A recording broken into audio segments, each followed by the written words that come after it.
এটা হচ্ছে এটার মেইন থিমটা হচ্ছে রেস্কিউ ড্রোন। সো এটার মেইন কাহিনী হচ্ছে যেটা নিড বেস্ট, লাইক যে কোনো ধরনের প্রবলেম, যেমন ধরেন অগ্নি দুর্ঘটনা বলেন, দেখেন ফ্লাড বলেন, সব কিছুতেই কিন্তু মানুষের যাওয়াটা সবসময় পসিবল হয় না। এক্ষেত্রে আমাদেরকে অলওয়েজ প্রযুক্তিই কিন্তু সবসময় সাহায্য করে এসেছে। So that's the thing we have develop this. So এটার মেইন থিমটা হচ্ছে যে এটা ডিটেক্ট করে আর কি আপনার যারা ভালনারেবল পজিশনে আছে সেই সমস্ত মানুষদেরকে হেল্প করে থাকে।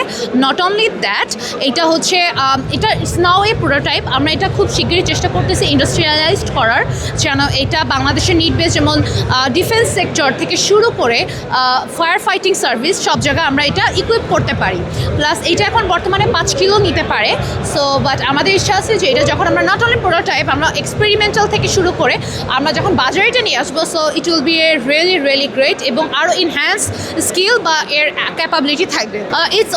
It's about battery system, so we have talked about rechargeable battery to put in here. So আমরা উন্নত বিশ্বের দিকে তাকাই দেখি তারা কিন্তু এই ধরনের ইকুইপমেন্ট ইউজ করে তাদেরকে কিন্তু সহজে বাঁচিয়ে ফেলতে পারে, বাট বাংলাদেশের মানুষের ভাগ্যটা সেখানে আমরা কি করবো, আমরা বাধা হয়ে আছি। So that's why we have build in this sector to develop or save many lives in this category.